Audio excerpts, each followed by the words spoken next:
warahmatullahi wabarakatuh. Perkenalkan, nama saya Valen Ayu Olivia dari kelas 11-8 akan menyampaikan dakwah yang berjudul Zina. Alhamdulillahirrabbilalamin, segala puji hanya milik Allah, Tuhan semesta alam. Sholawat serta salam semoga senantiasa tercurah kepada junjungan kita Nabi Muhammad SAW, keluarga, sahabat, serta seluruh umatnya hingga akhir zaman. Hadirin yang dirahmati Allah, pada kesempatan kali ini, marilah kita sama-sama merenungi sebuah perkara yang sangat penting dalam kehidupan seorang muslim, yaitu bahaya zina. Zina bukan hanya perkara moral, tapi juga dosa besar yang dapat merusak diri, keluarga, dan masyarakat. Pengertian zina: para ulama menjelaskan bahwa zina adalah hubungan antara laki-laki dan perempuan yang dilakukan tanpa ikatan pernikahan yang sah. Dalam Islam, hubungan seperti ini dilarang keras karena mengandung banyak kerusakan bagi manusia. Allah Subhanahu wa Ta'ala berfirman dalam surah Al-Isra ayat 32 yang berbunyi, "Wala takunuz zina innahu kana fahisyatan wa sa'a sabila." Dan janganlah kalian mendekati zina. Sesungguhnya zina itu adalah perbuatan yang keji dan jalan yang buruk. Perhatikan, Allah tidak hanya mengatakan jangan berzina, tapi jangan mendekati zina. Artinya, segala yang membuka jalan menuju zina juga dilarang. Mengapa zina termasuk dosa besar? Hadirin sekalian, zina disebut sebagai fahisyah atau perbuatan yang sangat tercela. Ada beberapa alasan mengapa zina menjadi dosa yang begitu besar. Yang pertama, merusak kehormatan manusia. Zina meruntuhkan kehormatan diri dan keluarga. Harga diri seseorang akan jatuh ketika melakukan perbuatan ini. Dalam Islam, kehormatan manusia sangat dijaga, bahkan lebih tinggi dari harta. Yang kedua, menimbulkan kerusakan keturunan. Zina membuka pintu munculnya anak tanpa nasab yang jelas, sehingga merusak tatanan sosial dan hukum keluarga. Islam menjadi nasab agar masyarakat hidup teratur dan penuh tanggung jawab. Yang ketiga, mengundang murka Allah. Dalam sebuah hadis, Rasulullah SAW bersabda bahwa orang yang berzina tidak beriman secara sempurna saat ia melakukan zina. Maksudnya, cahaya iman tertutup oleh hawa nafsu. Yang keempat, kerusakan sosial dan kesehatan. Zina menjadi penyebab banyak masalah sosial, contohnya perceraian, kekerasan dalam rumah tangga, anak terlantar, hingga penyebaran penyakit. Semua ini menunjukkan bahwa larangan zina bukan sekadar aturan agama, tapi bentuk kasih sayang Allah kepada manusia. Bentuk-bentuk mendekati zina. Seperti yang disebutkan dalam ayat tadi, Allah melarang mendekati zina, maka kita perlu mengetahui bentuk-bentuknya agar bisa menghindarinya. Yang pertama, pacaran bebas. Islam tidak melarang saling mengenal, tetapi hubungan yang melibatkan sentuhan, berduaan, atau saling merayu sudah masuk ke dalam mendekati zina. Yang kedua, berdua-duaan atau khalwat. Rasulullah bersabda, tidaklah seorang laki-laki berdua-duaan dengan seorang perempuan kecuali syaitan menjadi orang ketiga. Ini menunjukkan bahwa khalwat membuka pintu maksiat.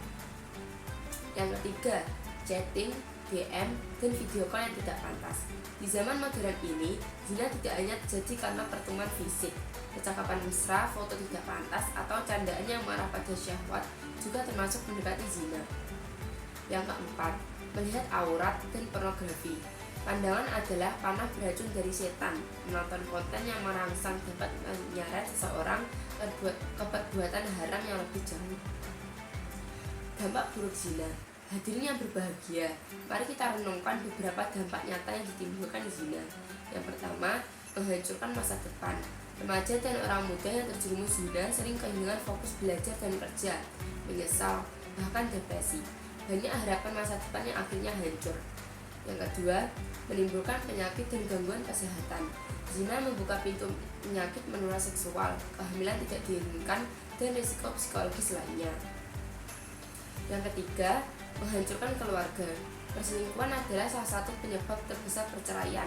Anak-anak menjadi korban, mengalami trauma, dan kehilangan figur orang tua yang utuh. Yang keempat, membangkitkan kecanduan. Zina, sama seperti dosa lainnya, bisa membuat seseorang kecanduan.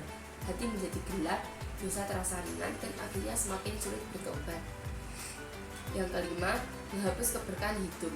Orang yang terbiasa maksiat, hidupnya terasa sempit, rezeki susah, hati gelisah, ibadah terasa berat. Semua ini disebabkan dosa yang belum ditobati. Cara menjauhi zina. bisa memberikan rambu-rambu agar manusia tidak mudah terjerumus. Mari kita bahas beberapa upaya yang dapat kita lakukan. Yang pertama, menjaga pandangan. Allah memerintahkan laki-laki dan perempuan untuk menunjukkan pandangan. Pandangan merupakan awal dari banyak maksiat, maka jagalah mata dari hal-hal yang haram. Yang kedua, menjaga pergaulan. Pilihlah teman yang baik, yang mengajak kepada kebaikan, bukan teman yang mendorong kita pada maksiat. Yang ketiga, menjaga interaksi antara laki-laki dan perempuan.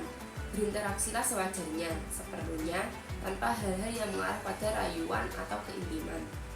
Yang keempat, menjaga diri di media sosial.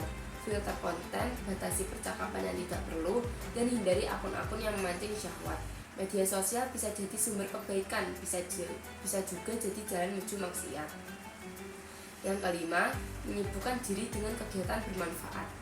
Orang yang banyak waktu kosong lebih mudah digoda setan. Isi waktu dengan ibadah, belajar, bekerja, dan hal-hal produktif. Yang keenam, melakukan pernikahan jika sudah mampu.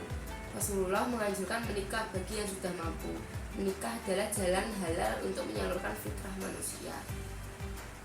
Kekuatan taubat. Hadirin yang dimuliakan Allah, Islam adalah agama yang penuh rahmat. Meski zina adalah dosa besar, pintu taubat tetap terbuka luas bagi siapapun yang ingin kembali kepada Allah. Allah berfirman dalam surah Az-Zumar ayat 53, "Wahai hamba-hambaku yang melampaui batas terhadap diri mereka sendiri, jangan kalian berputus asa dari rahmat Allah. Sesungguhnya Allah mengampuni dosa-dosa semuanya. Jika seseorang terlanjur terjatuh dalam zina, jangan berputus asa, Allah Maha Pengampun. Taubat yang sungguh-sungguh dapat menghapus dosa sebesar apapun." Taubat yang benar memiliki syarat. Yang pertama, menyesal atas dosa yang dilakukan. Yang kedua, meninggalkan perbuatan tersebut. Yang ketiga, bertekad kuat tidak mengulanginya. Yang terakhir, jika menyakiti orang lain, harus meminta maaf atau memutus hubungan haram tersebut. Menanamkan rasa takut dan rasa malu.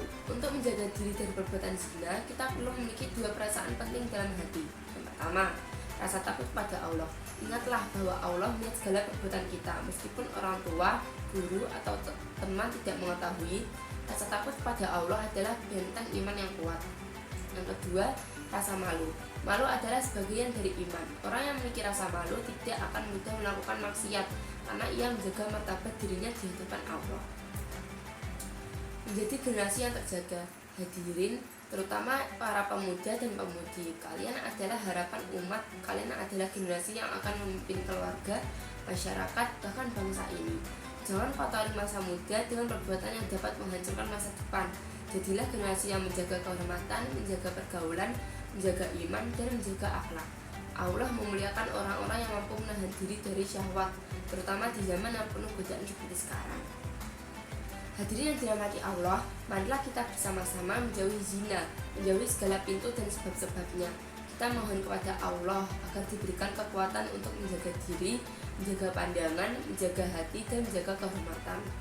Semoga Allah menjadikan kita hamba-hamba yang selalu berada dalam perlindungannya, dijauhkan dari maksiat, dan dimudahkan menuju amal yang diridhoinya. Akhirul kalam, wassalamualaikum warahmatullahi wabarakatuh.